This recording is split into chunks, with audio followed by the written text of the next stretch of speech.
Hermann Göring, Heinrich Himmler, Karl Dönitz, Erich von Manstein, and Erwin Rommel all had something in common, aside from serving Hitler and the Third Reich.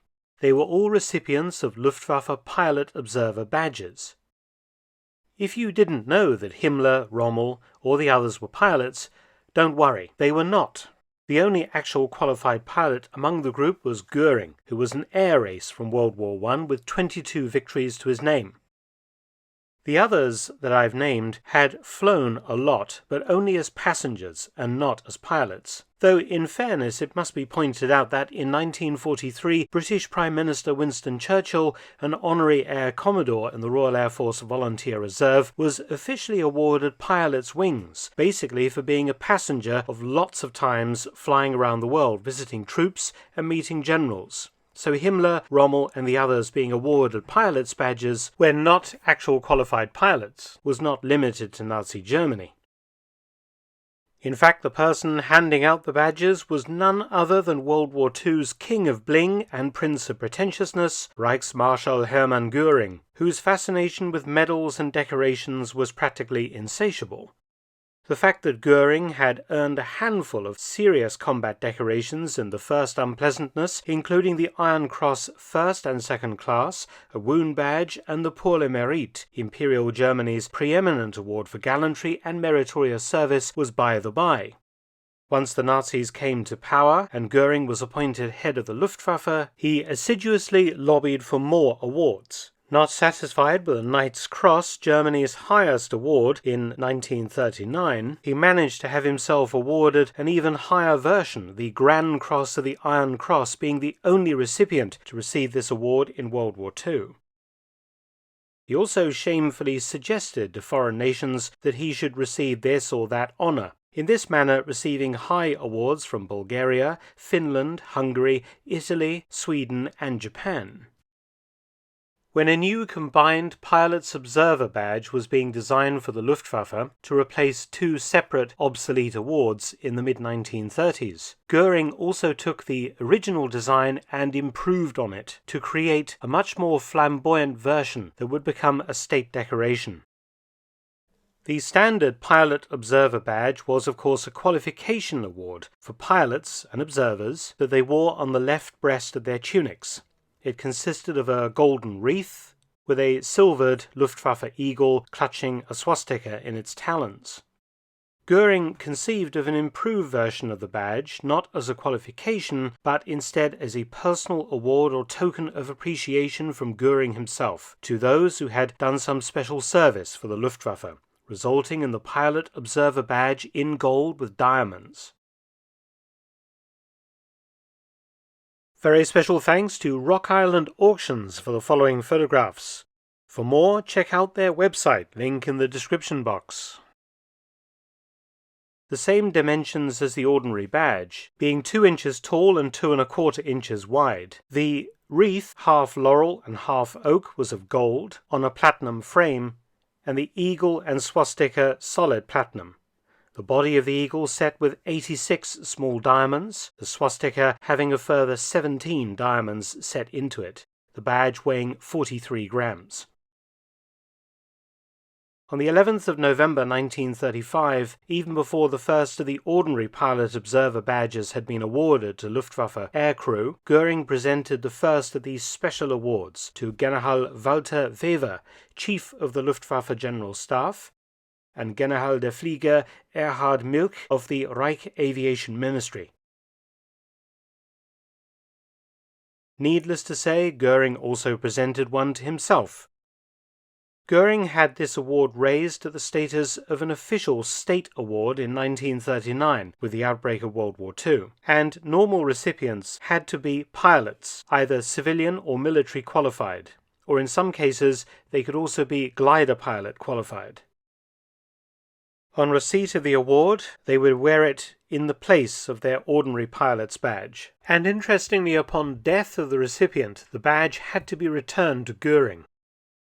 The people who received this very high award were, of course, very high-ranking or particularly special members of the Luftwaffe. Senior generals like Hugo Sperler, Wolfram Freiherr von Richthofen, and Albert Kesselring, or aces like Adolf Galland or Erich Hartmann. There were also two other groups that received honorary awards: foreign leaders and other German leaders, neither of whom needed to be qualified pilots. Amongst the notable foreign recipients were Italian dictator Benito Mussolini, who was an enthusiastic amateur pilot, Marshal Carl Gustav Mannerheim of Finland, Spanish dictator Francisco Franco, and the Prime Minister of Romania, Marshal Ion Antonescu. In this way, Göring could curry favour with foreign potentates outside of the control of Hitler and the Foreign Minister Joachim von Ribbentrop. And regarding other Nazi leaders, Göring bestowed the Pilot Observer Badge in gold with diamonds on some very famous ones.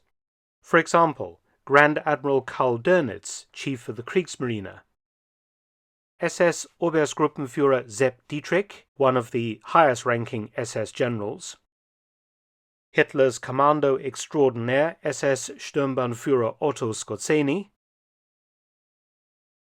and famed Field Marshals Erich von Manstein and Erwin Rommel. None of these recipients wore their badges on their daily uniforms. They all had plenty of real gallantry and meritorious service awards that they had earned the hard way.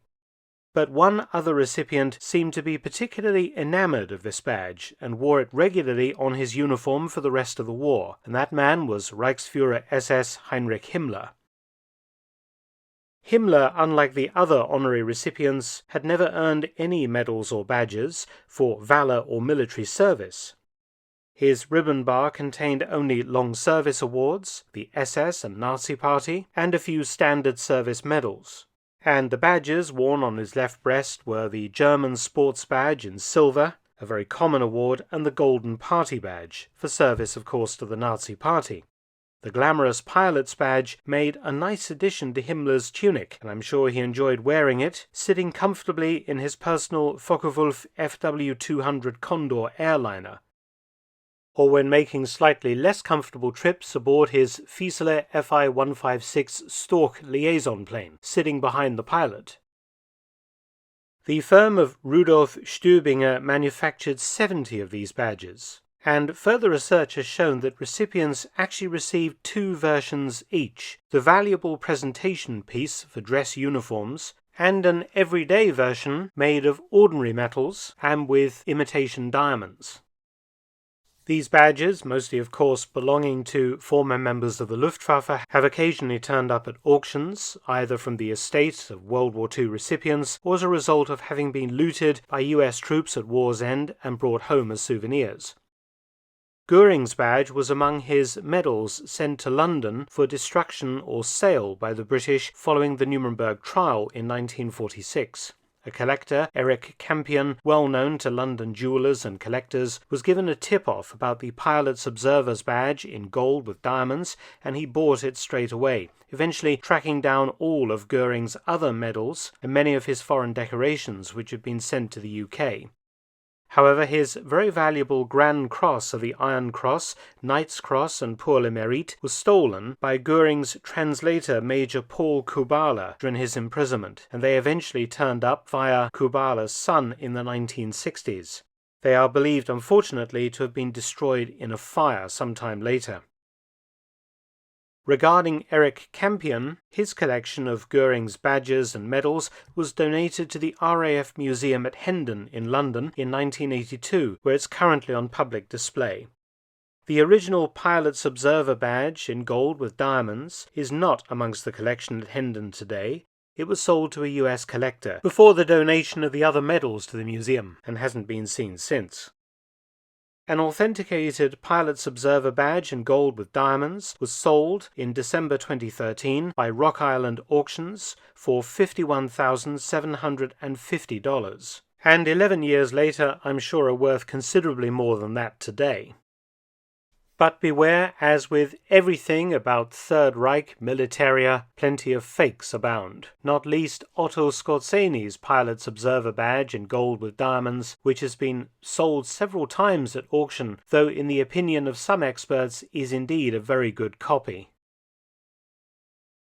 Many thanks for watching. Please subscribe and share, and also visit my audiobook channel, War Stories with Mark Felton. You can also help to support both of my channels at PayPal and Patreon. Details in the description box below.